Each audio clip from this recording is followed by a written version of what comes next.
Right, mastritse social media mandinoswera ndichiona kuti nyaya dziri kufamba sei. Ndinayo nyaya yandiri kufamba nayo ndoda kuti ndinge ndinokuzivisa kuti zviri kuitika handiti. So chiteerera kana uri munyowani paSaindi TV, aiwa kana uchiripo kuti usubscribe utena on your notification bell kuitira pega pega patinouploada mavideos, pega pega patinowinza nyaya dzichipisa, you will be notified. Chitoti zviri kudii kwese kwamuri vazukuru vasekuru Saindi. Kana kune nyaya iri kunetsa zvaiye zvino, kanyaya iri kupisa mastreets esocial media, mufananidzo handiti ipicture ramadzimai vamwe vakangozodecidawo kudi kumbozvitorawo mufananidzo weSindi ravo vakangozodecidawo zvitorawo picture yezvakavanzika. So mufananidzo uyu hawatrenda, especially kuma WhatsApp group uri kupopota handiti.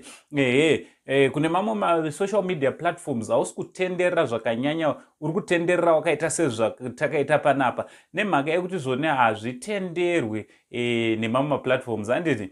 Asi kuWhatsApp mungoziva kuti tine chingopushirana chinova chinhu chiri kushamisa zvikuru kuti vanhu vanenge vambopindwa nei chaizvo pakuzotora mifananidzo yakadai, especially nepakuzoti ilike. Aiwa, zvinototora kunetsa kuti unzwisise chaiko kuti zvinezvi zvaitika kuti mufananidzo wemunhu uzodai. But chandoziva ndechekuti unongotenderera 2 days, after 2 days vanhu vanenge vatokanganwa nezvavo. Muchiri kuziva naGogazi kuti vakamboita sei paipai.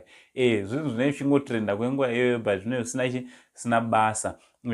Of course zvinenge zvatokoza a lot of damages, especially kana vane vana, kana vane imba yavo vane murume nehama dzepedyo, kana kusvondo chaiko zvinenge zvatokoza a lot of damages handiti. So hameno munozona sei vazukuru tingaavoida sei kuti maphotos edu, especially tisina kusimira, dzimwe dzenguva uchitotumira umwe wako ozopedzera alika sezvizvi, tingazviavoida sei dai vazukuru? Comment section yavhurika. From Uncle Saindi, the only Zimbabwean uncle, pari zvinototi much love.